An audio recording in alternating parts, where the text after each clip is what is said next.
Alright? Hallelujah. Alright. So, makakaupo na po tayo lahat. Yan yung pa isang upuan dito. Okay, mga music team, huwag nang lalayo, ha? Magpapakanta ako. Maya-maya ako. Okay, so, ano tayo ngayon, ha? Full house. Purihin po ang Panginoon. Alright, so good to see beautiful faces, you know? At natutuwa po. Are you ready for the Word of God? Yes! Amen? So, but before that, gusto ko magpasalamat sa Panginoon dahil nalimutan ko yung pagpapasalamat ko. And then, ito. Ayun, natapos pala ng FMLC, no, na graduation natin. So, natapos na naman ang isang school year. At salamat po sa Panginoon, no? At natutuwa po ako. At kahapon din ay umattend naman ng seminar ng Fidzone sila, Teacher Sol, si Titay, at saka si Sian. No? So natutuwa din ako dahil yung ating mga ministry ay tawag dito, nag-i-improve, no? Lahat yan ay ginagawa natin para ma-upgrade natin yung ating mga ministries. At hopefully next month, ako naman ay mag-start din ng, meron po akong invitation. Unahan ko na po yung mga tatay na nandito. Meron po tayong walwalan. Yung mga tatay mo na nandito. Ina-invita ko po kayo. Ihanda niyo po yung mga sarili ninyo. Bibigyan ko po kayo ng invitation and we will be having some kind of a fellowship para sa mga tatay this coming siguro mga third or last week ng April. Meron po, iimbitahin ko po yung mga tatay para sa isang ano lang, parang fellowship lang, kainan, konting inuman, no? Hindi alak So, yung mga tatay po natin, amen? So, dito si Brother Johnny, si Lord, si Brother Lord. No? Lord, hindi ka pwedeng mawala, Lord. Kailangan namin si Lord. Si Gino, si Brother Willie, nandito rin. Si Kuya Jerry, yan yung aking bayaw. No, kahit hindi pa tatay. Si Barry, tago ka pa, Barry, ha? At siyempre, si Pastor Bimbo. Yan, lahat ng tatay na nandito. Saka yung mga asawa ninyo, ano ba, yung mga original, gaya nila, tawag dito, asawa nila, kaibigan ko pa naman sa Facebook, si Boyet, no? Si Boyet, saka si asawa ni Banji, si Arnel. Ayan, yung mga asawa ng mga dating mga evening teens. No, yan, iimbitahin ko yung mga yan. So, purihin po ang Panginoon. Are you ready for the Word of God? Amen. So, ang tagapagsalita po natin ngayon ay walang iba kundi ang pastor po ng Strawberry Hills. At mag-uumpisa na po ang kanyang first Sunday service, May 27. Kasabay po ng ating school supplies distribution sa mga 100 kabataan, no, doon po sa Strawberry Hills. So, I'm so excited. At talagang tuwang-tuwa po ako. At unti-unti yung ating ministry sa Strawberry Hills ay nagkakaroon ng katuparan. Amen? Amen? Tapos, pagka na-set up natin itong sa Strawberry Hills, babalik ako ng Aklan, yung church naman natin doon, ang aasikasuhin naman natin para... Tapos ngayon, meron din tayong potential sa Negros. Diba? 2 na. May nag-alok pa sa atin, si Teacher Alona, kasi doon siya nakatira sa Negros uli. Pinatatanong nga pala, anong bayan kayo? Magkaiba sila, magkalayo. Ayun, no? Doon kila Sister Perles sa Negros, nakapag-start na tayo nakapagtanim na tayo ng kaunting binhi doon, di ba? Kaya lang, after 1 year, saka ko nakita yung video nung Thanksgiving ng mga bata sa Bakje. So, ipinalabas ko yun sa Bakje nung nakaraang Wednesday, yung video na yon. Pinakita ko sa kanila, so tuwan-tuwa naman sila. So, babalik tayo dyan sa mga lugar na yan. Amen? Alam nyo, you must be proud kasi kayo, kahit nakaupo kayo dyan, hindi nyo lang alam, yung prayers ninyo, yung inyong offering, nakakarating po yan kung saan-saan ang mga ministry natin. Hindi nyo lang alam. No, kita nyo, yung isang bunga natin, nanganak na po tayo. Ang purok size ay nanay na din. No? Kaya may apo na yung evangelical. So, mayroon na tayong Strawberry Hills. Diba? Tapos yun nga, mayroon tayo sa Aklan. Pagka darating yung panahon, sa Negros naman, ang magiging pastora dun si Perla. Pastora Perla! Diba? Who knows, diba? Amen? O sa Leyte pa, si Pastor Willie. Payag ka, B? Kukomisyon ko si Brother Willie. Why not, di ba? Sama natin sa prayer siya. Baka isang araw si Gino na rin. Di ba? Ano ba to? Trip-trip na ba to? Hindi, who knows? No, hindi natin alam. Si Pastor Barry. Ang daming iling ni Barry. Amen? So, wag ko nang tagalan. Excited na yung ating tagapagsalita. Gumagano na yung pao. Nanginginig na. Tawagin natin yung Pastor Napoleon. Padre Cinco. Palakpakan natin ang Panginoon. Amen. Alisin ko itong charger dito. Kailangan niyo pa bang interpret? Magsasalita siya sa Hebrew eh. Amen. Hello. Totoo po yung sinasabi ni Pastor Tony, no? Talagang nangangatal na ako kasi talagang excited ako lagi makapagbahagi ng salita ng Panginoon sa ating lahat. Ewan ko lang kung excited kayo na ako ang magbahagi. Anyway, okay. Diretso na tayo, wala kayong magagawa. Sabi natin to Ang gagaling ng mga praise team na mga nanay Praise God. Okay. So officially, summer na, pero umuulan pa rin, no? Pero officially announced, nasa summer season na talaga tayo ngayon. No? Sabi sa balita, talagang summer na. Kaya lang, nagbabago na talaga yung klima natin. So, gano'n yun. So summer. So, ibig sabihin, uso na naman yung mga tinatawag na mga summer getaway. No? Yung mga kayo dyan, mga summer vacation nyo, summer getaway. Yan ang madalas gamitin ng mga tema ng mga company. Lalagay sa t-shirt yan, no? Purok sa Summer Getaway 2018, di ba? Mababawasan nyo lagi yung getaway niya pag summer. Wala kayong makikita dyan na Christmas getaway, puro yan summer, no? O fiesta getaway.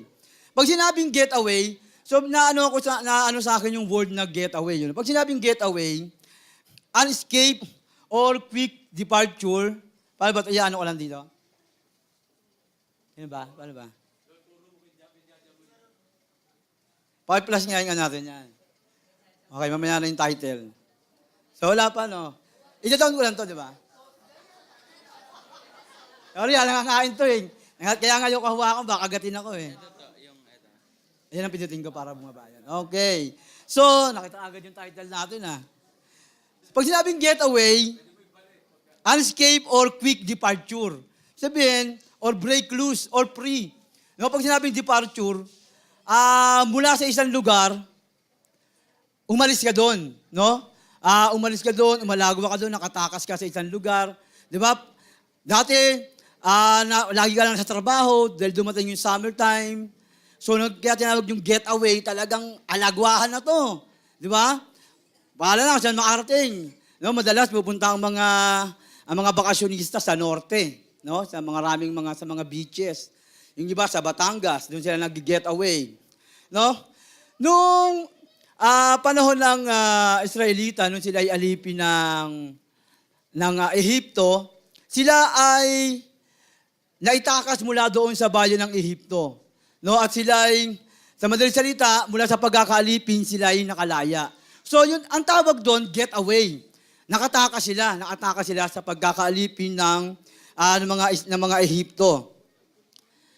Kung babalikan po natin ang lumang tipan, we will see how law-oriented they are. Makikita natin kung gaano ka-oriented sa kautusan ng mga taong ito. They have a lot of religious practices, and one of their practices, especially when people committed sin, they were took an animal as sin carrier, no? And then, they were allowed to get away as a symbol of forgiveness. Yan. Yung pag binalikan nga natin yung lumang tipan, especially marami silang mga religious practices, at isa sa mga practices nila na kapag ang tao nagkakasala, gumukuha sila ng isang hayop na kung saan dito, ipapatong nila yung kanilang kamay, yung kasalanan ng isang tao ay ililipat doon at etong hayop na to ay pakakawalan. So get away. No, patatakasin siya. At pagkatapos, kukuha pa sila ng isang hayop para naman patayin, isakripisyo bilang, siyempre, yung kukunin nilang hayop without any blemishes as a symbol of perfect sacrifice to cleanse the sinner.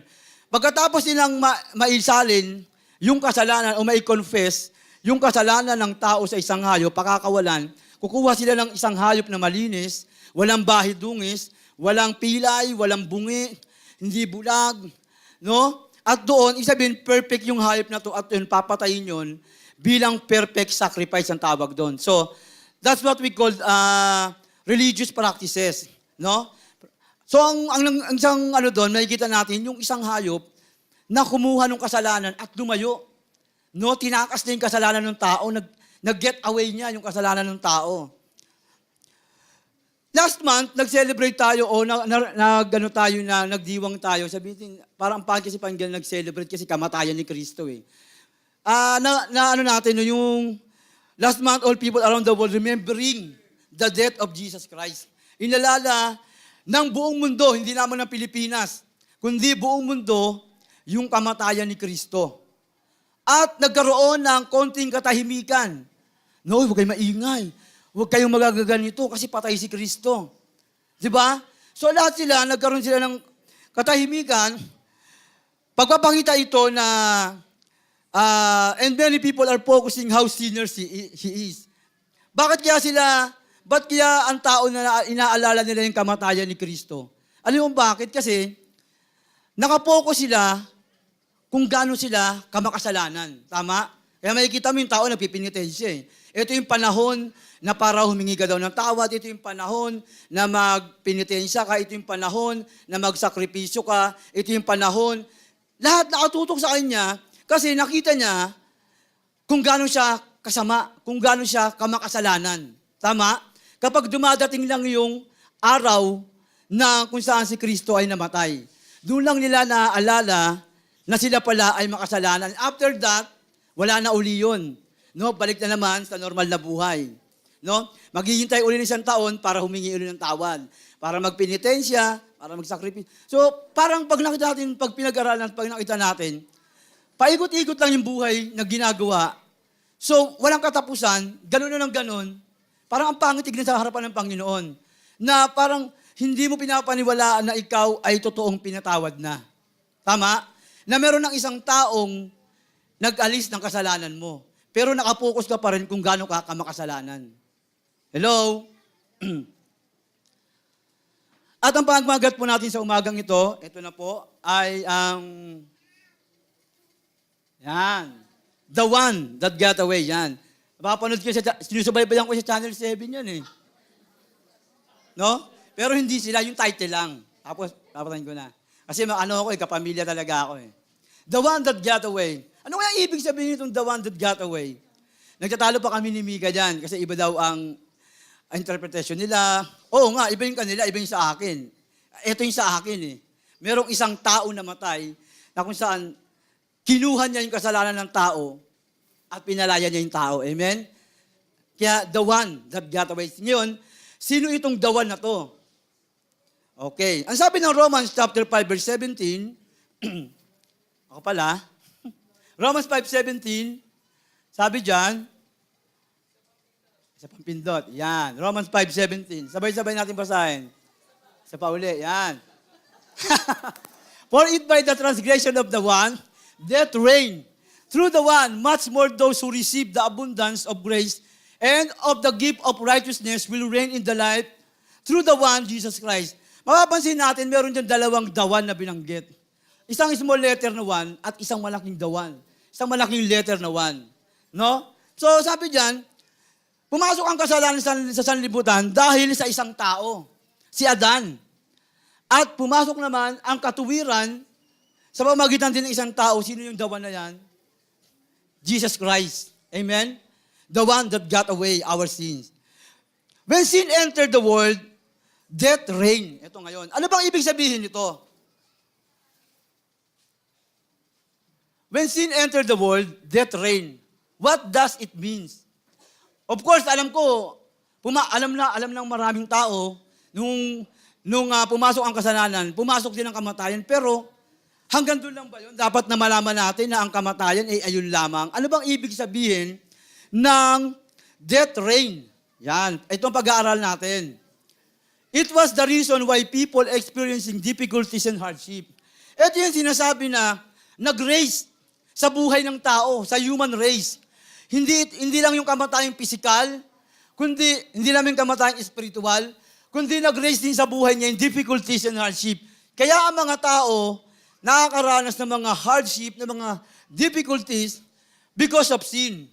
Hello? Kasi kung pag-aaral natin yung creation sa Genesis chapter 3, nung nilikha ng Diyos ang tao, ang plano niya sa buhay ng tao ay perpekto. Hello? Wala makakapasok na kasalanan, hindi siya makakaranas ng anumang problema. Mamumuhay siya na masaya habang panahon sapagkat siya ay nilikha ng Diyos. Pero, binasag yun ng kasalanan, kaya pumasok sa atin ng mga difficulties. Kaya kung kayo nakakaranas ng mga difficulties, ng mga hardship, huwag niyo sisihin ang sarili niyo, hindi niyo kasalanan yun. Ayan ay bunga lamang ng kasalanan na pumasok sa libutan. Amen? Hello? Huwag niyo sabihin, pambirang buhay ito, lagi na lang ganito. No. Hindi ganon. Lahat tayo na-rescue na ng Lord sa buhay, sa ganong klase pamumuhay. Of course, lahat tayo, sabay-sabay tayo nakatapak yung paa natin sa lupa. Lahat tayo nakakaranas ng mga ganong klaseng pamumuhay, pagdaan sa buhay. Bakit? Kasi bungay ng kasalanan pa rin eh. Ang sabi nga ng Bible, ang sabi ng Lord, nagpapaulan siya sa matuwid at sa masasama. So, isabihin, ang problema dumarating sa matuwid at sa masasama din. So, pair tayong lahat. Amen? Hindi porque niligtas tayo ng Panginoon, binigay niya yung buhay na walang hanggan sa atin, hindi na tayo exempted tayo sa mga problema, sa mga hardship. No. Sabay-sabay pa rin tayong sinasabi ni Pastor Tony, just go with the flow. Amen? So, ayun yung reason. Pumasok ang difficulties and hardship sa buhay ng tao. No? Sabi dyan, sabi dyan, sa Genesis chapter 3, verse 16-17, to the woman he said, I will greatly multiply your pain in childbirth. Doon pa lang mababasa mo na yung pain. In pain, you will bring your children, yet your desire will be for your husband, and he will rule over you. Then to Adam he said, because you have listened to the voice of your wife, and have eaten from the tree about which I commanded you, saying, you shall not eat from it, cursed is the ground, because of you, in toil you will eat. Sabihin, lahat ng kakainin, kaya tayo, lahat ng kinakain natin, pinaghihirapan na natin ngayon. Tama? Noon, nung nilikha ng Diyos ang tao, nilagay sa magandang kalalagayan, ang pagkain, pwede mo lang ang kainin ng nakagay na lang, no? Hindi mo na gamitin ng kamay, nakasabit na lang yan. Pero nung pumasok ang kasalanan sa libutan, lahat ng yun, inalis ng Panginoon. No, nakaranas tayo ng paghihirap.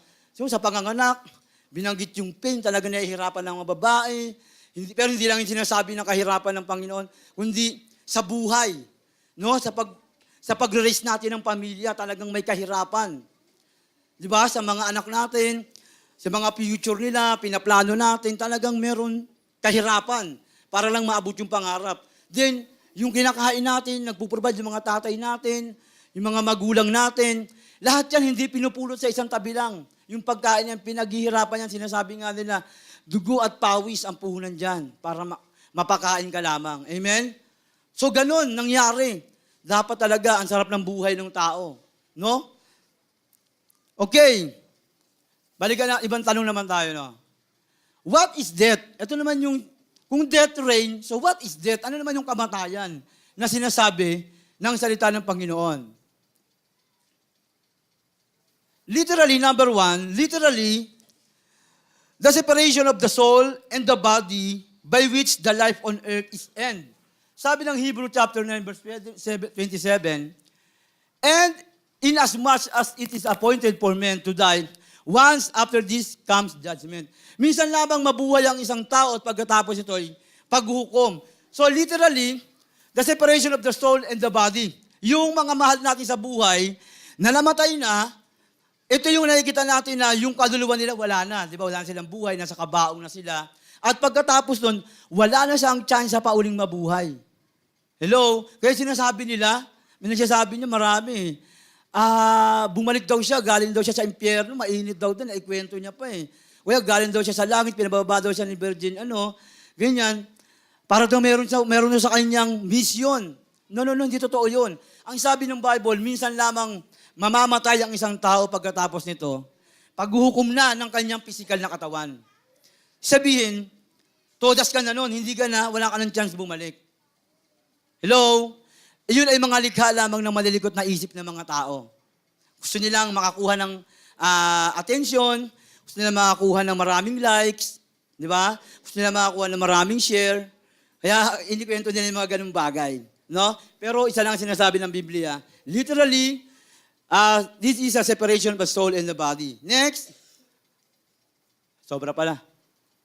Pangalawa, metaphorically, the loss of that life and the arising from sin which begins on earth but lasts and increase after the death of the body in hell. Ang sabi ng Roma 3:23, for all have sinned and all fall short for the glory of God. Ang lahat ay nagkasala at hindi umabot sa kaluwalhatian ng Panginoon. So, metaphorically, yung pagkawala ng buhay natin, bunga ng kasalanan. Dapat nga talaga ang tao hindi mamamatay. Hello? Ang tao walang kamatayan katulad noon ng panahon nila. Ang mga huling na buhay na sa Old Testament, sila Abraham, sila Noah, no? Pero dapat talaga ang tao hindi mamamatay. Pero dahil pumasok ang kasalanan, pumasok ang kamatayan, bunga ng kasalanan. Yan, sabi ng Roma 3:23, walang umabot sa kaluwalhatian ng Panginoon. Lahat tayo pati kamatayang espiritual ay nagdusa ang ating mga kaluluwa. Walang umabot sa kaluwalhatian ng Panginoon. Next, number 3. Number 3, as well as physical death as the loss of a life consecrated by God. Ano ibig sabihin nun? Then the dust will return to the earth as it was, and the spirit will return to God who gave it. Pag sinabing consecrated, binanal. No? Yung physical body natin, nung nilikha tayo ng Panginoon, hiningahan niya yung tao sa hardin. Ano yung binigay ng hininga doon? Ayun yung banal. Binanal niya yung tao. Ginawa niyang banal. No? From dust to holy. Pero, nawala yun nung pumasok ang kasalanan. Amen? Kasi nga, ayaw ng Diyos sa kasalanan. Hindi siya galit sa makasalanan. Sa atin, sa mga taong makasalanan, sa akin, hindi siya galit sa akin. Galit siya sa kasalanan. Kaya hindi bagay sa isang tao na binanal niya na namumuhay sa kasalanan. Amen? Guess nyo? So, ayun yung sabihin ng death. No? Meaning, death is disappearance of blessings, both physical and spiritual. Amen? Ang kamatayan, sinasabi ng Bible, yung pagkawala ng pagpapalang spiritual at sa ating physical na buhay bilang nilikha ng Panginoon. Amen? Okay. Tanong, next question. What was the intention of sin as it enters in human race? Ano ba talaga yung intention niya? Bakit niya pinasok ang sangkatauhan? Siyempre may reason siya eh. Hello? Ikaw ba naman? Pupunta ka sa isang lugar, wala ka naman dahilan. Maniwala ako sa iyo kung si Adela ka. Pupunta ka lang doon, wala kang dahilan. Hindi ka normal. Pero normally, ang tao, kapag pumunta siya sa isang lugar, meron siyang layunin. Meron siyang intention, right? Tama? Hello? Hindi pwedeng napadpad ka lang dahil nilakad ka ng paa mo. Talagang meron kang intention bakit ka napunta sa isang lugar na yon. Okay, what was the intention of sin as it enters the world? Human race. Number 1, to destroy our knowledge and understanding about God. Dito na pumasok yung unbelief. No, ito yung intention ng kasalanan sa atin unang-una. Papasok na yung doubt sa ating pananampalataya, sa ating buhay. Sin blinded the spiritual eyes of the people. Binulag ng kasalanan yung spiritual na buhay o na pamumuhay ng isang tao. Kung maalala niyo si Pablo, siya ay isang numero unong kritisismo ng mga mananampalataya, ng mga Kristiyano, pinapatay niya lahat ng mananampalataya na makita niya. Pero isang araw, nung nakita siya ng Panginoon, sa lugar ng Damascus, binulag siya ng Panginoon, pansamantala. At doon nagpahayag sa kanya ang Panginoong Hesus, na siya ang Diyos ng tagapagligtas. Siya ang Diyos na buhay. At ito ay nakilala ni Pablo, naintindihan ni Pablo na si Jesus ay Diyos at buhay. At automatic, yung mata niya ay nagkaroon ng parang nabasag na kaliskis. So, sabihin, nung pumasok sa kanya, nung naintindihan niya ang espiritual na pamumuhay, nabasag sa kanyang espiritual, yung mga bumabulag sa kanyang paningin upang maintindihan ang sinasabi ng Panginoon. Sin blinded the spiritual eyes of the people. Kaya nga unbelief hindi ka na maniniwala kasi bulag na yung spiritual mong paningin. Di ba? Pagmasdan nyo, nagsishare tayo ng Word of God, nagsishare tayo ng kaligtasan, maraming tao ang hindi tayo naiintindihan. Naikinig siya, andyan lang siya, nakaupo siya, pero hindi niya maintindihan sinasabi mo. Bakit? Kasi bulag pa siya sa spiritual na pamumuhay niya. Hello? Bunga ng kasalanan. Ang sabi ng 2 Corinthians chapter 4, verse 4, in whose case the God of this world has blinded the minds of the unbelief. Ang ginamit lang dyan, spiritual eyes, pero sa totoo lang, isip talaga ang binulag ng kaaway. Amen? Nung pumasok ang kasalanan.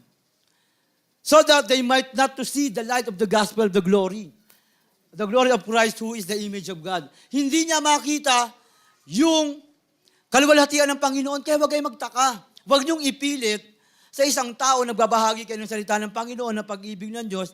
Hindi niya maintindihan, bukas ayun pa rin yung buhay niya. Hindi niya pa naintindihan yun. Bulag pa siya sa kanyang espiritual na pumuhay. Ang Lord ang bahalang kumilos sa kanya. Hello? Basta tayo, yung part natin, ang sabi ng Panginoon, ibahagi natin ang kanyang salita. Hello? Gawin natin yun. Huwag tayong matakot, huwag tayong mag-doubt na hindi tayo papansinin ng tao na to, hindi tayo maintindihan ng tao na to. No. Ang Lord ang bahala doon. Amen? Hello? Okay, next. Letter B. Sin brought doubt in every senses of the people. Ito. Yung kasalanan, naghatid siya ng pag-aalinlangan sa senses ng mga tao. Ano ba yung senses, no? We have 5 senses touching, seeing, di ba? Yung hearing, and tasting, ano pa? Smelling, di ba? So, 5 senses. Nung pumasok ang kasalanan, sinira to, nagkaroon ng alinlangan, ang tao nagkaroon ng pag-aalinlangan sa mga senses niya. Ano kaya ang ibig kong sabihin? And he said to them, because of the littleness of your faith, for truly I say to you, if you have faith the size of a mustard seed, you will say to this mountain, move from here. So makikita natin dito, ang Panginoon nagsasalita siya, nangangaral siya, tungkol sa pananalig, sa pananampalataya. Ngayon, ano ba ibig kong sabihin ng 5 senses? Kasi, kumakain tayo bilang isang mananampalataya. Ngayon, o bilang isang tao, pag kumain tayo sa ibang bahay, nakatingin tayo ng masarap na pagkain, nakita natin yung mga pagkain nila, iba't ibang klase masasarap, at tinikman natin. Ngayon ang tao, magkakaroon siya ng question sa Lord. Talaga bang buhay ang Diyos? Bakit ang pagkain namin sa bahay hindi masarap? Bakit ang pagkain namin sa bahay ganito lang kinakain namin? Sa kanila, grabe, dessert pa lang, Goldilocks na. Di ba? Ngayon, sa mga nakikinig na, napapakinggan natin, totoo ba na buhay ang Diyos? Ba't sabi nila hindi? Ba't sabi nila ganito? Di ba? Ngayon, sa nakikita natin, sa mga sitwasyon sa buhay, ginawa din ng kasalanan na magkaroon ng doubt ang ating mga paningin. Di ba? Yung mga nakikita natin, talaga bang buhay ang Diyos? Ba't sila ganito? Bakit kami ganito? Kung ano nakikita mo, yun na ang nangungusap sa isip mo at nagkakaroon ka ng doubt. Nagkakaroon ka ng unbelief sa Lord. Di ba? So, ayun yung mga pinasok ng kasalanan . yung nagdala siya ng pag-aalinlangan sa ating mga pandama sa buhay ng tao. Amen?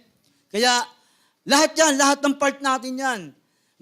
Pagka nakaranas tayo ng iba, higit dito, magkakaroon tayo nag-raise tayo ng question sa Lord. Nag-raise tayo ng conversation. Amen? Bunga yan ng kasalanan. No? Pangatlo, letter C, sin beat the spirit of human race. Ito matindi. Nung binigay ng Lord, nung hiningan ng Lord ang tao, binigay niya kanyang espiritu, banal. Pero nung pumasok ang kasalanan, nabit niya yung spirit na binigay ng Lord. Hindi ko ibig sabihin na mahina ang espiritu ng Diyos. Mahina ang tao. Hello?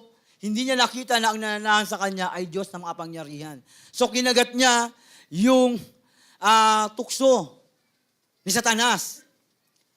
Ang sabi ng John 8:44, bakit ba natin nasabing nabit ng kasalanan ang espiritu ng tao?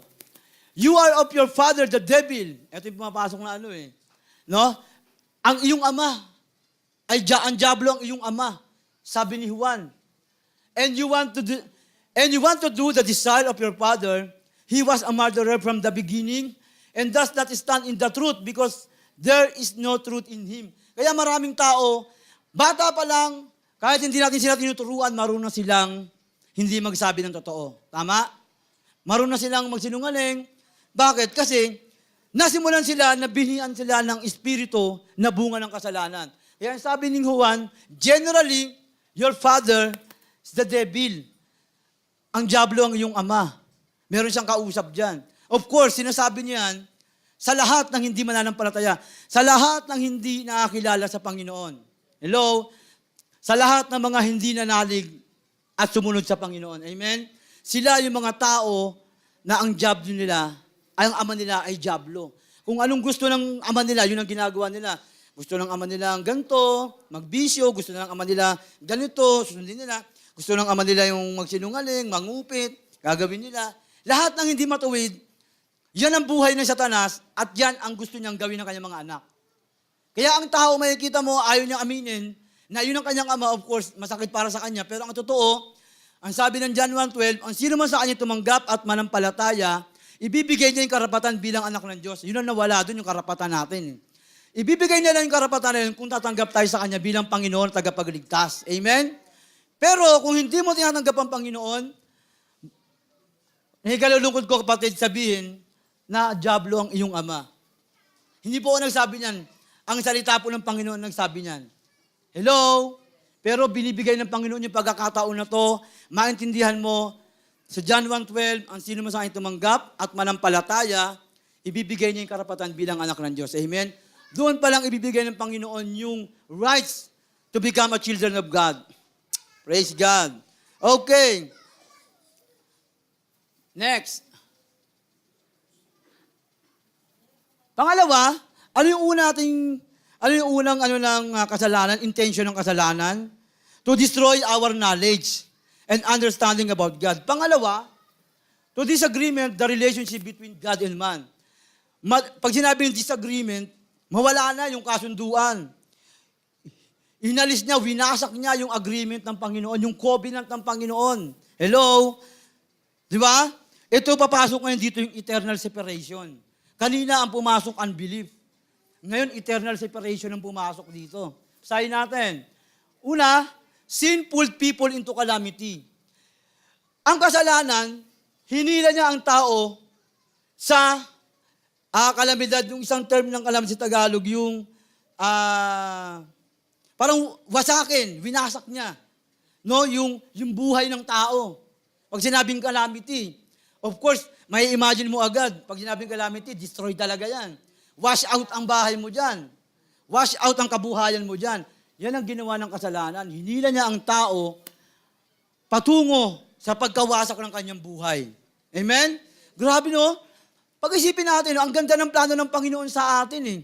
Pero nung pumasok ang kasalanan, kaya pala ang tao nakaranas ng mga ganong klaseng pamumuhay, feeling niya, wasak na wasak siya, feeling niya talagang kailangan niyang ma-restore dahil bunga ng kasalanan.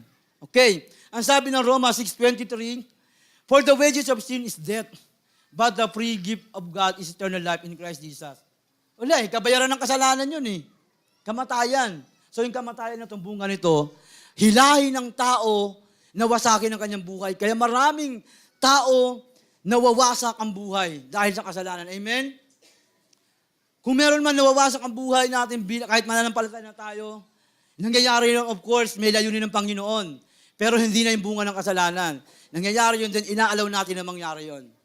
Hello? Kasi may free will tayo Baka may magtanong sa atin, bakit kami, mananampalataya na kami, bakit ang pamilya namin, ganito, ganyan. Of course, inaalaw mo mangyari yun. Ang tawag doon, natural consequence. Hello? Di ba? Natural consequence. Bunga yun ng Saka dapat, palagutan, tanggapin mo yun. Hindi mo pwedeng questionin ng Lord doon. Pero inalis ka na ng Panginoon sa buhay na ganun, tinanggap mo siya. Hello? Muli ka niyang binuo. Next. Para tayo nag-seminar B. Sin put people into condemnation. Yung kasalanan, dinala niya yung tao sa condemnation. Ano ba ibig sabihin? Ang sabi ng John chapter 3 verse 18, He who believes in Him is not judged. Kung sino man sa Kanya ay nanampalataya, ay hindi na hinatulan. He who does not believe has been judged already. Ngunit kung sino man sa Kanya ang hindi naniwala, ang hindi manampalataya, ay automatic hinatulan na. Diba? Eternal separation. Sin put people into condemnation. Na-condemn na agad siya doon. Pero hindi ibig sabihin ito, ang tinutukoy dito, hindi ito yung buhay na tao. Of course, yung sinasabi nila has been judged already, patay na siya dito. Kasi wala na siyang chance mag-confess o tanggapin ng Panginoon. Kaya sinabi ito ni John, mayroon pa tayong pagkakataon na tanggapin ng Panginoon at magsisi sa ating mga kasalanan. Amen? Pero, ang point natin dito, ang tao, dinala niya, ang kasalanan, dinala niya ang tao doon sa condemnation. Kaya ang tao, hinatulan ng kamatayan. Sa walang hanggang kamatayan, sa impyerno. Amen? Kaya ang tao, walang walang makakaligtas dyan kung hindi ka tumanggap sa Panginoon, automatic yan. Sa impyerno ang bagsak mo. Bakit? Kasi, ang sabi dito, he who does. Kaya si Judas, matik talaga siya. Nasa impyerno na siya. Ay malinaw, he who does not believe. Kasi hindi siya nanampalataya Natatawa si Sunshine He who does not believe has been judged already. Kung sino man sa kanya hindi manampalataya, automatic. Pag nawalan ka ng buhay sa mundo, automatic, sa impyerno bagsak mo. Amen? Grabe ang ginawa ng kasalanan sa buhay ng tao. Next. Pangatlo, sin punish people until collapse. Yan. Pinarusahan ng tao, ay ng kasalanan ng tao, hanggang siya'y mag-collapse. Yung matindi. No? Ang sabi ng Psalms chapter 40, verse 20, For evils beyond number have surrounded me, my iniquities have overtaken me, so that I am not able to see. They are more numerous than hairs of my head, and my heart has failed on me.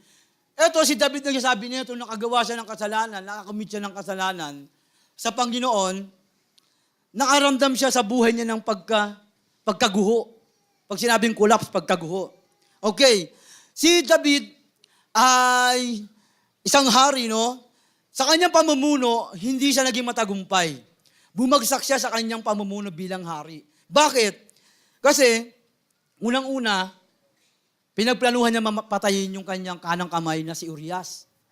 Na siya kung saan, partner siya ni Bathsheba. Kaya niya pinagplanuhan patayin si Urias kasi meron siyang gusto kay Bathsheba. At doon nagkaroon siya ng pagnanasa kay Bathsheba. So, ibig sabihin, nagpatong-patong yung kasalanan ni David. Kaya sa kanyang pamumuno, hindi siya naging matagumpay. Siya ang nagplano na magtayo ng Jerusalem, Temple of Jerusalem, pero ito ay natupad sa kanyang anak na si Solomon. Bakit? Kasi yung kanyang pamumuno ay bumagsak. Bunga ng kasalanan. Sin punish people until collapse. Ang sabi niya ni David, King David says, my heart. He means, ang sabi niya, ang puso ko, binanggit niya yung puso niya My heart. He means his inner man, his mind, his understanding, his knowledge, his thinking, and his conscience. So, isabihin, nung sinabi niya doon, my heart, ang lahat ng to, naapektuhan bunga ng kasalanan. Next, mayroon pa siyang isang binanggit, fail it. No, fail. So, password. Tama ba? Hebrew word, azab. O, azab, ganyan. Ibig sabihin, to restore or repair, forsaken or forgotten. Ibig sabihin, yung pagkabagsak ng buhay ni Haring David, nangailangan siya ng, yung sinasabi niyang fail it dito, nangailangan siya ng repair eh. Kailangan siyang restore. Nakakita na ba kayo ng nag-plane crash? Nadurog-durog talaga? Yun, hindi na pwedeng ano yung kailangan talaga doon. Hindi pwedeng basta-basta repair doon. Ano, restoration ang tawag doon. So, yun yung sinasabi ni Haring David dito. Nung nakagawa siya, nung pumasok ang kasalanan sa buhay niya, bumagsak siya sa kanyang pamumuno, gumuho siya yung buhay niya, gumuho ang isip niya, gumuho ang kanyang pangunawa, gumuho ang kanyang karunungan, gumuho ang kanyang pag-iisip, at higit sa lahat yung konsensya niya. Gumuho yun. No? At nangangailangan siya ng restoration. Amen? Sa buhay natin, ganun. Yung nangyari sa atin, nung pumasok ang kasalanan sa sanlibutan, kaya tayo, maraming tayong mga nararamdaman, naranasan nung hindi pa tayo mananampalataya, mas marami ang failed na nararanasan natin. Amen? Hello? Kesa sa mga taong tumanggap sa Panginoon. Yun nga, mababalikan ko yung aking kwento ng yung konti ng buhay ko. Failed ako sa pag-aaral ko noon. 10 years ako sa high school. Kasi hindi ako mananampalataya eh. No, yung pangarap ko na maging police, maging engineer, maging showbiz, no? Lahat yun, bumagsak. No, gumuho lahat ng pangarap ko dahil sa kasalanan. Amen? Pero nung tinanggap ko ang Panginoon, binigyan niya ako ng bagong buhay. Bulo mo 10 years sa high school, nakagraduate pa ako. Nakahabol pa ako noon. Ako una sa K-12 ba? Wala pang K-12, 1998. Nauna ako sa kanya. No? Nakagraduate pa ako ng high school at ako'y nakatapos pa bilang pagpapastor. Nag-aaral ako ng seminary. Sabihin, nirestore ako ng Panginoon. Maging sa mga forma, sa pananamit, pag nakita niyo ako noon, talagang para akong pinaggumuhan talaga yung buhay ko talaga. Napakapayat ko, maitim. Sabi ko kay Mika, nilalarawan ko sa kanya yung buhay ko noon. Sabi niya, hindi niya ako magugustuhan eh. Alam mo, kahit hindi mo ako magustuhan, nakaplano ka na sa akin.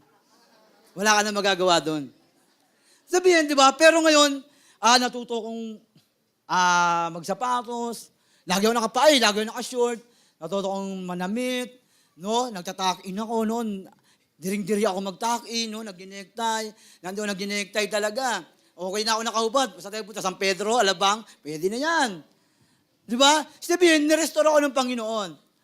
Pero, yung buhay ng tao na walang pananalig sa Panginoon, walang relasyon sa Panginoon, walang ugnayan sa Panginoon, habang buhay mararanasan niya yan, na parang lagi siyang bumabagsak, na merong failed sa buhay niya. Maging sa mga anak niya, hindi niya makikita, hindi niya makakitaan ng magandang future. Hello? Pero once na ibigay mo yung buhay mo sa Panginoon, ipagkatiwala yung buhay mo sa Panginoon, makikita mo, bata pa lang yung anak mo, makikita mo yung future niya. Ngayon pa lang, nagpapasalamat ka na sa Panginoon. Amen? Nire-restore ng Panginoon yung buhay natin lahat, kasama ang mga anak natin. Amen. The whole being of David was totally collapsed, damaged. Okay, wala pa yan.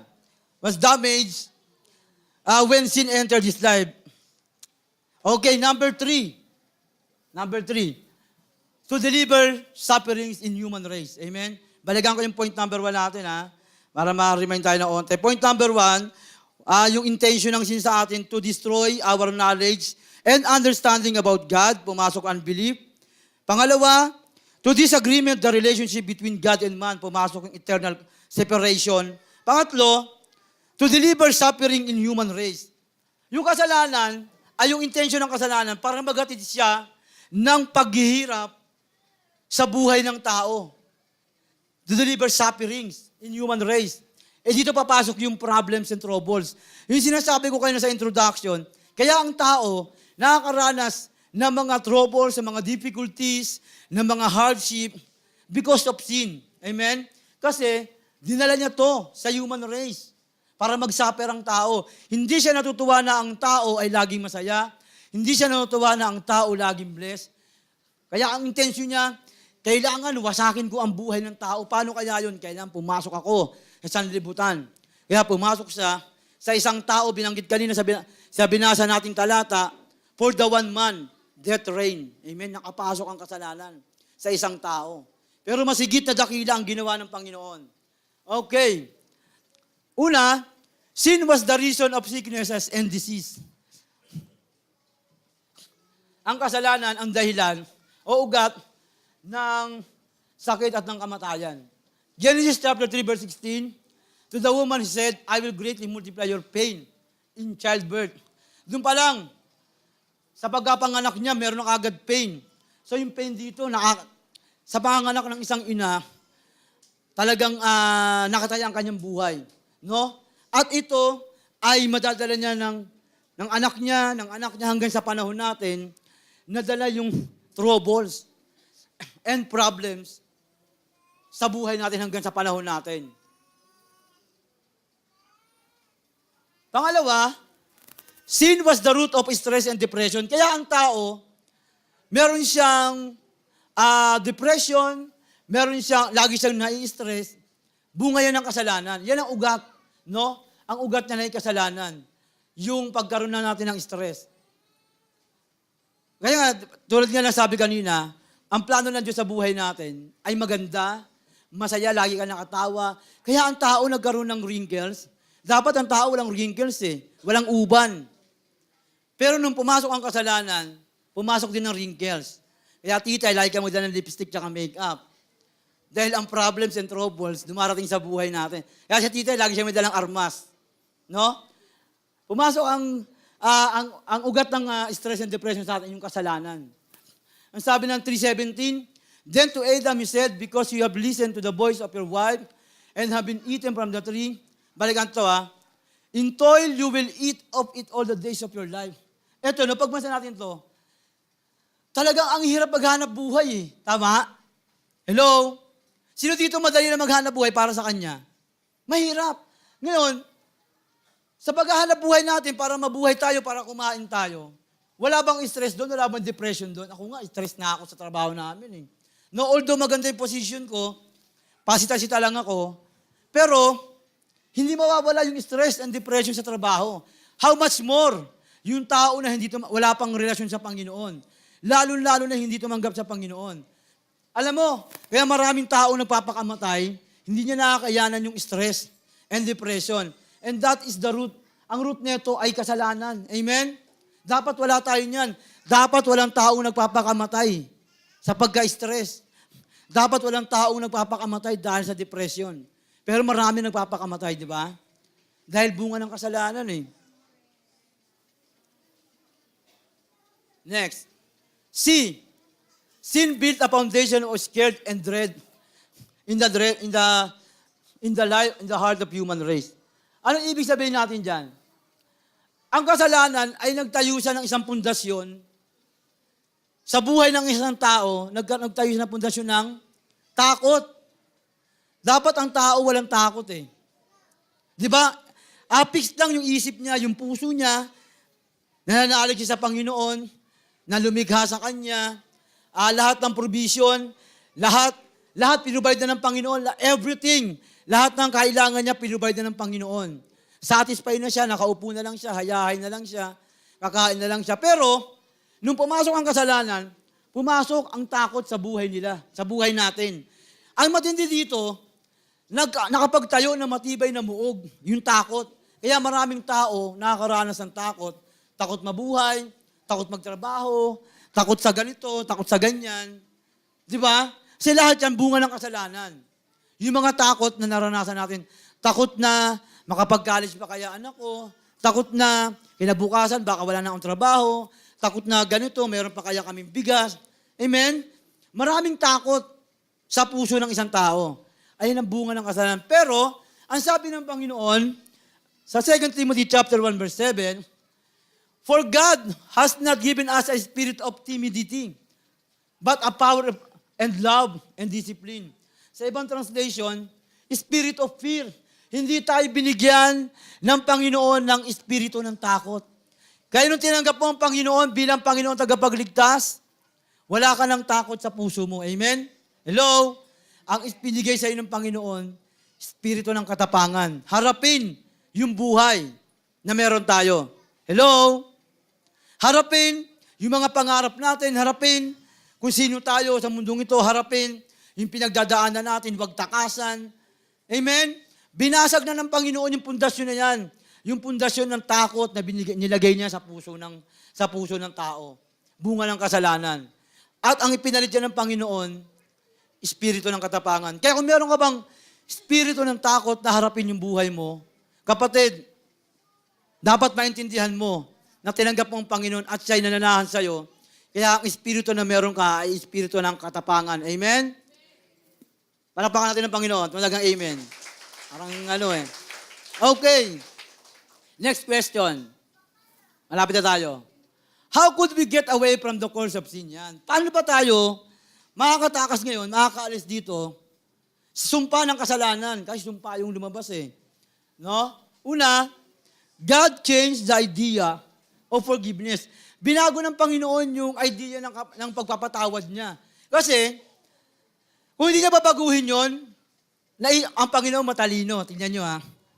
Ngayon pala, naisip na ng Panginoon, magkakaroon ng isang organisasyon na mga ngalaga sa pet rights. Yung tinatawag na, di ba tayo may human rights, may pet rights.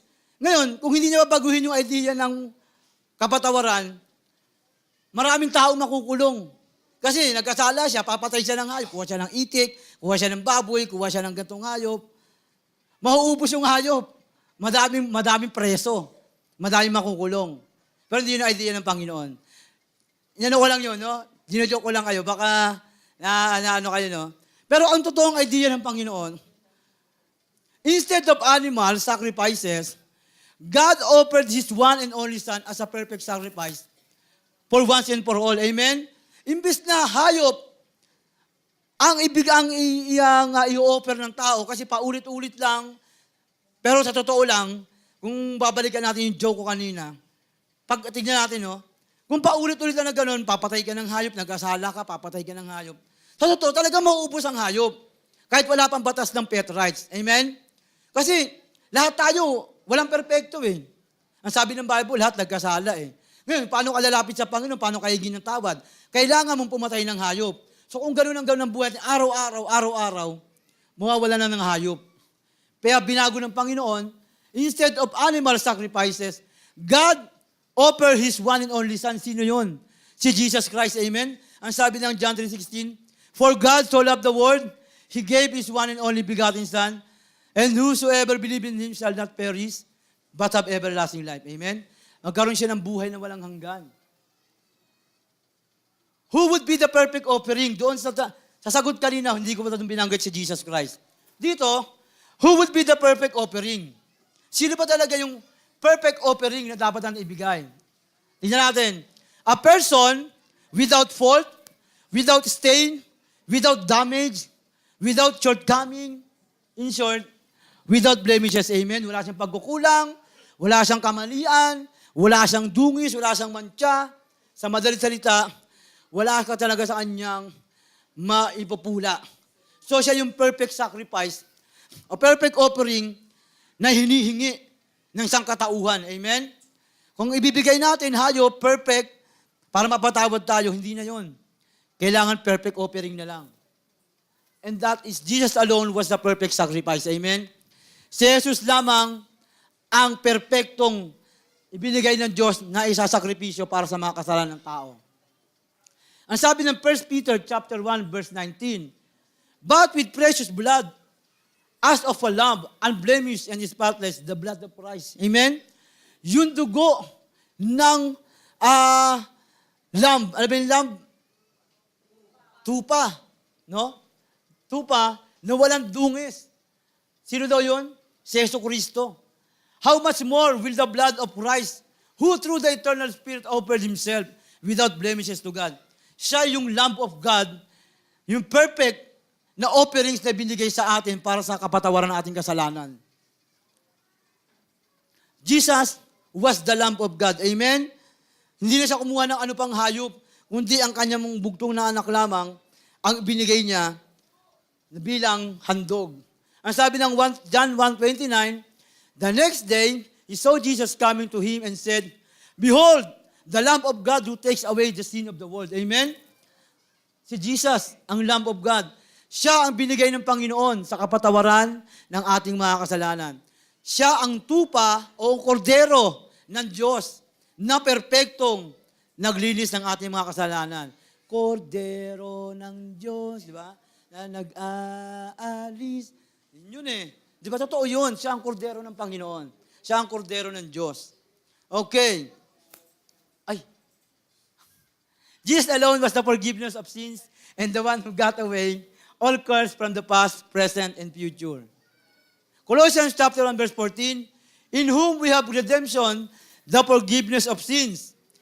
Hebrew 9:22, and according to the law, one may almost say, all things are cleansed with the blood, and without shedding of the blood, there is no forgiveness.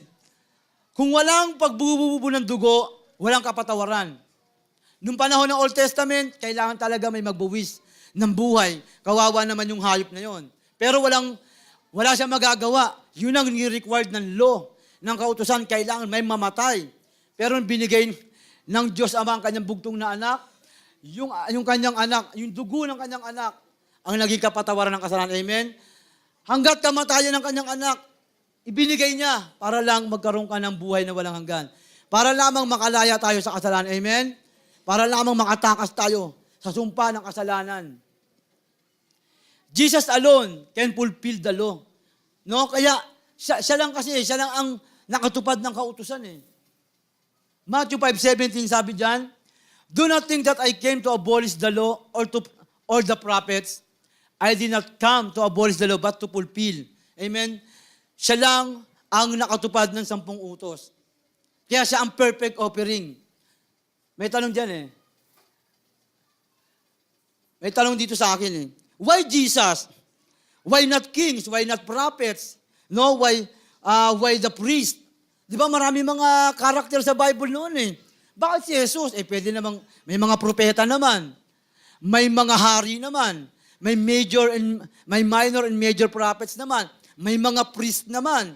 Pwede naman silang i-offer. Pero hindi. Lahat sila hindi umabot sa kaluwalhatian ng Panginoon. Amen? Hindi nila kayang tuparin ang 10 utos sapagkat sila ay mga nilikha lang din ng Panginoon. Kaya, si Jesus na parito, dahil hindi para wasakin ang kautusan, kundi siya lang ang nakatupad ng kautusan, siya lang ang perpekto na nakatupad ng 10 utos. Amen? Kaya hindi sila pipwede. Hindi pipwede mga prophets. Okay. Eto na. Ang bilis ko magpindot. Balikan natin. Yan. Dito na tayo sa malapit na sa conclusion. Now, the 3 main intentions of sins were already got away when the blood of Jesus shed on the cross. Amen? Ito na. Yung dawan. Pumasok na ngayon yung dawan, si Jesus Christ na. Yung 3 intention ng kasalanan, winasak niya, dinestroy niya, dinisagreement niya yung relasyon ng tao at ng Diyos. Ngayon, lahat ito binalik ng Panginoong Jesus. Amen? The 3 main intention of sin were already got away. Lahat ng yung intention na yun, inalis ng Panginoon sa buhay ng tao. Noong namatay sa krus. Una, nakikita natin dyan, Jesus removed the blindfold of our spiritual eyes. Amen? Inalis na ng Diyos yung pagbubulag sa ating spiritual na buhay. Noong namatay siya sa krus ng Kalbaryo. Ang sabi ng Romans 10:17, so faith comes from hearing and hearing by the word of God over the word of Christ. Noong tinanggap natin ang salita ng Panginoon, nanampalataya tayo sa salita ng Panginoon, nagkaroon tayong pananampalataya, yung bumubulag sa atin na kasalanan, tinanggal na ng Panginoon. Kaya lahat tayo, nakita na natin yung plano at yung biyaya ng Diyos sa buhay natin. Amen? Kaya lahat, every Sunday, gustong-gusto natin magsimba, gustong-gusto natin mag-worship, gustong-gusto natin magpuri sa Panginoon. Bakit? Kasi spiritual na buhay na ang nararanasan natin. Amen? yung spiritual na pamumuhay na ang nasa buhay natin. Pangalawa, yan, sa John 8:32 sabi diyan, and you will know the truth and the truth will make you free. Nakalaya na tayo sa pagbubulag-bulagan sa atin ng kasalanan. No? Kaya pag may inoffer yung kasalanan, no, wag mo akong dayain. Akala mo bulag pa ako? Oy, hindi na, no? Dito na ako, going straight na ako. Dito kay Pastor Tony, no? Dito ako sa church niya, no? Di ba? Pag may nag-iaya sa atin ng ganun, oh, no. Di ba? Dito ako. Di ba? Maganda dito. Hello? Natututo tayong tumanggi sa mga bagay na inaalok sa atin ng mundo. Amen? Kasi nung nabubulagan pa tayo sa spiritual natin na buhay, isang offer lang sa atin, isang yaya lang sa atin, ng sino man. Bibigay agad tayo, sama agad tayo, tama? Pero nakilala natin ng Panginoon, winasak niya yon.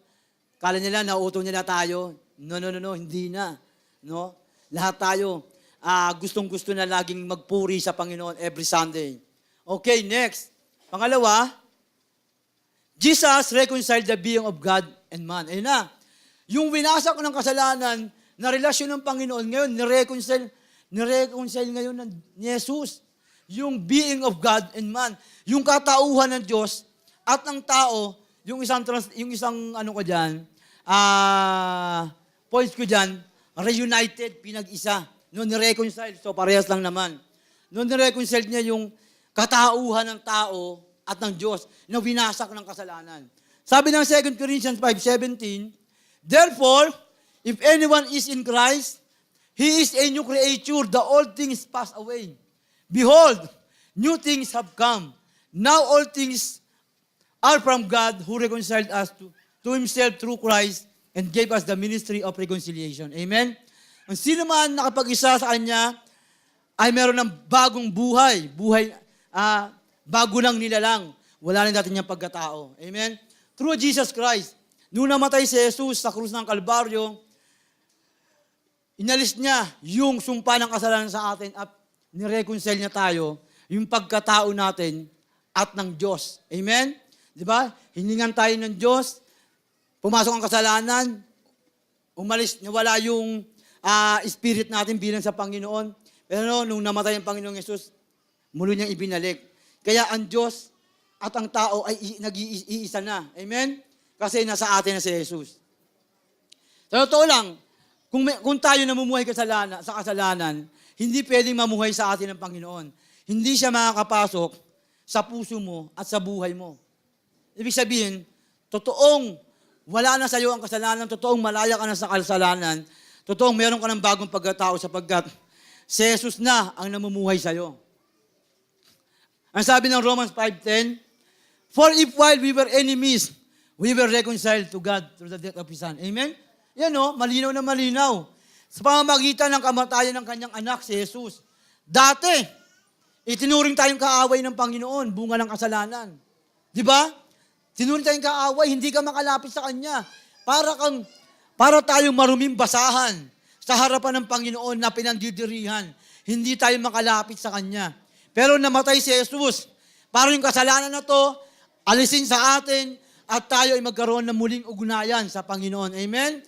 Dati tayo kaaway, ngayon ay kaibigan niya na tayo. Hello? Sa pamamagitan ng kamatayan ng kanyang bugtong na anak na si Jesus. Pangatlo, malapit na sa conclusion. Basahin natin muna itong Colossians 21. And although you were formerly alienated, di ba? Dati yung katayuan natin, bunga ng kasalanan, tayo daw ay alienated para tayong mga dayuhan. Di ba? And hostile in mind, engaged in devil deeds. Engaged tayo lahat ng gusto na, lahat ng ginagawa ng kasamaan. Engaged tayo doon. Gora tayo doon. Hello? Di ba? Yet He has now reconciled in His fleshly body through death in order to present you before Him, holy, blameless, and beyond reproach. Amen? Pangatlo, Jesus release His blessings for human race. Kasi ito yung nawala sa atin eh. Yung blessing. Physically and spiritually. Pero namatay yung Panginoon, hindi lamang tayo i-reunite, kundi pakawalan yung pagpapala sa buhay ng tao. Amen? Ito yung pinakamagandang nangyari sa buhay natin nung namatay ang Panginoon. Yung pagpapalang espiritual at physical, hinayaan ng Panginoon dumaloy sa buhay natin. Tignan natin. John 10:10. The thief comes only to steal, kill, and destroy. Ang sabi ng Panginoon, I come that they may have life, have it abundant. Maganda sa ibang translation eh. Sabi niya, pero naparito ako para bigyan kayo ng buhay, buhay na kasiyasiya. Abundant life, pag sinabing abundant life, hindi mo kayang ilarawan yan, yung klase ng pagpapala na yan. Amen? Hello? Di ba? Yung si Satanas, dumating siya para magnakaw, para pumatay, mangwasak ng buhay natin. Ayun yung kasalanan eh. Pero ang Panginoong Yesus, naparito siya para bigyan tayo ng buhay. Yung buhay dito, yung sowe, na sinasabi ng salita ng Panginoon. Yung life na talagang very pleasure talaga, masaya, lahat, peaceful, peace of mind, andun lahat, joy, happiness. Yun ang binigay sa atin ng Panginoong Yesus. Then yung abundant life sa buhay natin, buhay na walang hanggan, sa buhay natin na pangarap natin, sa mga anak natin, sa pamilya natin, lahat yan, nirelease ng Panginoon. Amen? Kaya dapat tanggapin natin yan. Hello? Dahil wala ka na sa sumpa. Conclusion. Isang palakpak nga dyan sa conclusion. Amen. Thank you. Conclusion. The blood of Jesus did much more than any dead animals could ever do. Christ was completely good. He never did anything wrong, but He died on our behalf, and He got away all the wrong things that anyone has ever done. Amen? Namatay ang Panginoon, pamagitan ng kanyang kamatayan, lahat ng wrong things, mga pangit na bagay, mga maling bagay sa buhay natin, alang-alang sa atin, kinuha niya yun, no? He got away through the cross. And that anyone has ever done. Lahat na nagawa natin, from past, present, and future, amen, tayo ay pinatawad na ng Panginoon. Tayo manalangin. Panginoon, salamat po sa iyong mga salita. Tunay nga, Panginoon, nagpapasalamat kami. Ikaw ang nag-iisa na nakapagbigay sa amin ng kapatawaran, umalis ng sumpa, bunga ng kasalanan. Ikaw ang nangwasak ng mga bagay na pangit na plano ng kasalanan sa buhay namin. At ngayon, dinataglay namin, Panginoon, ang magandang buhay na kasaya-siya, yung abundant life, Panginoon, yung life na kung saan happiness, peaceful. Kaya salamat, Panginoon, sa lahat. Everything, Panginoon, maging sa eternal life na amin nararanasan. Tuloy nga, Panginoon, napakadakila mo sa amin, napakatapat mo sa amin. Maraming salamat sa iyong mga salita sa pangalan ni Jesus. Amen. Amen. Amen. Praise God. Mga kapatid. Naalala ko lang yung isang kwento. Alam niyo, talagang ang kasalanan, ito yung listening? Okay? Pagod na ba kayo? So, naalala ko lang, alam niyo, isa ito sa problema ng tao na talagang mahirap nating, wala tayong magagawa, kumbaga. Alam niyo, nung nagkasala si Eva at si Adan, Jaja, i-flash mo nga yung Genesis chapter 3, verse 7. Tignan nyo, kasi ang issue dito yung kasalanan di po ba? But Jesus is the one who got away the curse of sin from humankind, from human being. So, naalala ko lang, nung nagkasala si Eva at si Adan, pinilit nilang takpan yung sarili nila, wala pa yung King James Version, Jaja, i-flash mo, gusto ko yung King James Version. Kasi nakakatawa to Alam nyo, si Eva at si Adan, nung nagkasala sila, pinilit nilang gawa na solusyon yung pagtakpan yung sarili nila. Tingnan nyo dito, eto nung nagkasala na sila, sabi dito, and the eyes of them both were opened, and they knew that they were naked, and they sewed fig leaves. Nung nakita nila, nung nagkasala sila, nakita nila, ay nakahubad kami, nagkaroon na agad sila ng malisya. Kaya lang, sabi dito, they sewed fig leaves, nagtahi sila ng dahon ng igos, and made themselves aprons. Alam niyo ba yung apron? Ang apron, ang harapan lang ang may takip, pero pag talikod mo, labas ang puwet. No, I'm sorry for my word, I'm sorry. Diba? Si Eva at si Adan, gano'n ang kanilang pinilit nilang pagtakpan yung sarili nila, pero pagtalikod nila, labas din ang... So, wala, alam nyo, sometimes in denial talaga tayo eh.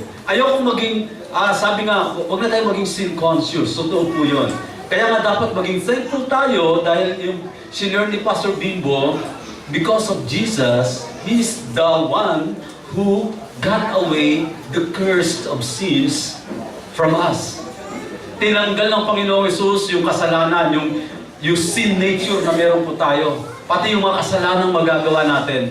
Kaya sabi ng Bible, hindi na po tayo alipin ng kasalanan. We are no more slaves to sin. Amen? Pastor, nakakagawa pa ako ng kasalanan eh. Kahit na.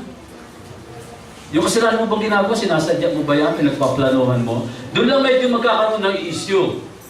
Pero, ang isang tunay na kay Kristo, mga kapatid, nagkakasala man tayo, pero hindi na po tayo alipin at hindi ngayon yung nagpapatakbo ng buhay natin at hindi na natin pinaplano pang gumawa ng kasalanan araw-araw ng buhay natin. At ang layunin ng heart natin palagi ay gumawa ng mabuti sa ating kapwa-tao. Amen? Dahil yun ang bunga ng pagkakaroon ng tunay na pananampalataya.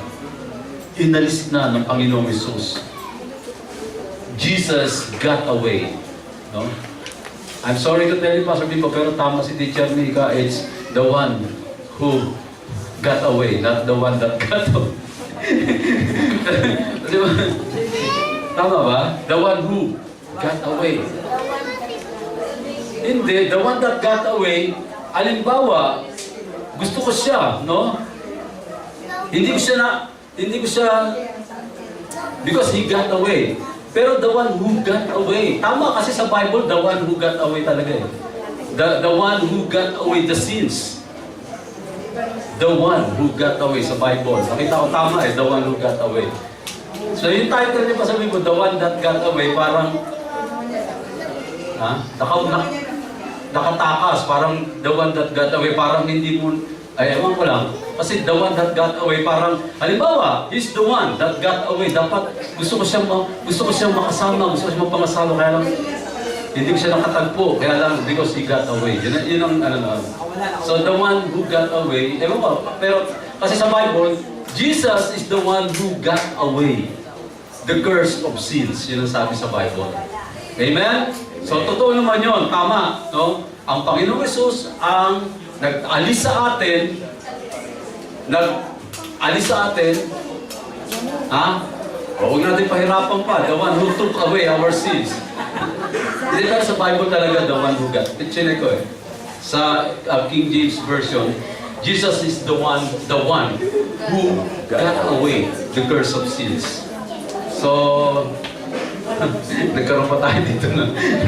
Pasabihin mo ikaw kasi. Gusto niyo, alam niyo layunin kasi namin mga pastor, gusto lang namin makuha yung attention niyo sa mga title. Sa Sunday nga, ang title ko sa pamagat ko, ika-6 na utos eh. Ha? So, alright. Diyan kayo magaling. Tapos na ba yun? O, hindi ano na yung Sherlock Jr. pamagat ko. Na sermon ko, alright? O kaya yung kay Robin Padilla sa kay Jody Santa Maria. Yeah? Sana dalawa ang puso ko. Alright, so palapakan natin ang Panginoon. Are you blessed? Alright, thank you Pastor Bimbo. Very doctrinal yung senior ni Pastor Bimbo ngayong umaga. And it's very important. Mahalaga yun. Natutuwa po ako dahil tinalakay ni Pastor Bimbo yun. Kasi mahalagang maintindihan natin yung pong dreadfulness ng kasalanan. Amen? Tayo lahat. Awit muna tayo. Come on guys, please. Awit tayo. Purihin ang Panginoon. Sige po. Let's worship the Lord muna. Umawit tayo sa Panginoon. Oh, hallelujah. Thank you, Jesus. We honor you, Father God. Hallelujah. Thank you, Lord. Ano to? Offering na agad? Diretso na ba? May special number ba? Wala. Hindi, awit muna tayo bago natin ipanalangin yung ating offering. Sige.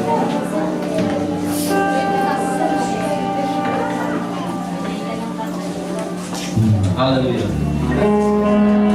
Thank you, Jesus. I'm gonna sing this song.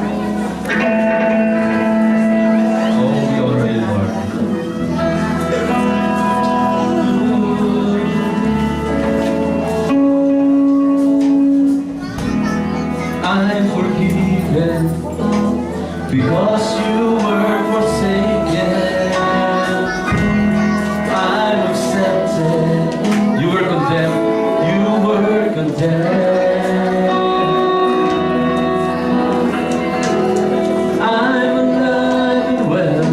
Your spirit is within me because you died and rose again. One more time, come on, let's sing this song prayerfully from the bottom of our hearts. Here we go.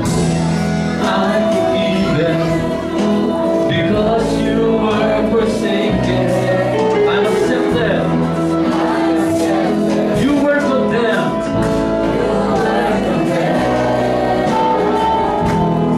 I'm alive and well. Your spirit is within me because you died. Yes, and rose again. What an amazing love! Amazing love!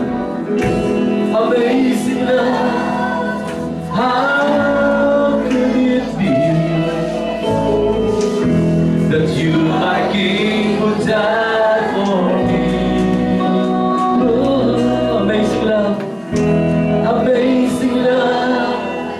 I know it's true. It's my joy to honor you. To honor you in all I do, in all I do. I honor you. Amazing love! Everybody! Amazing love! How can it be that you, my King, would die for me? Oh, amazing love, I know it's true. It's my joy to honor you. Everybody, in all I honor you.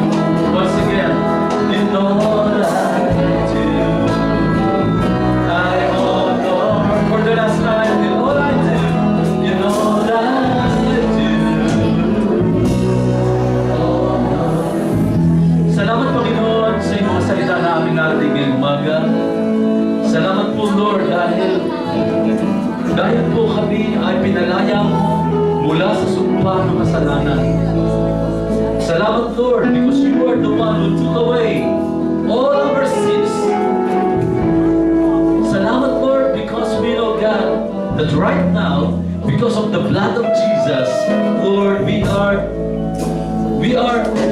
declared righteous before you, Lord. Hallelujah. Thank you, Lord God. Salamat, Panginoon. Dahil inalis mo, Panginoon, pati binalik mo, Panginoon, yung pagpapala sa bawat isa sa amin sa pamamagitan ng aming Panginoong Jesus. Sa umagang ito, muli, sinasambahan namin, pinasasalamatan ka namin at pinapuri ka namin. Sa pangalan ni Jesus, ang natin magsabi ng malakas na Amen! Amen! Makakapula po tayo lahat. At ihanda po natin yung ating pagbibigay sa Panginoon. Okay, are you excited to give?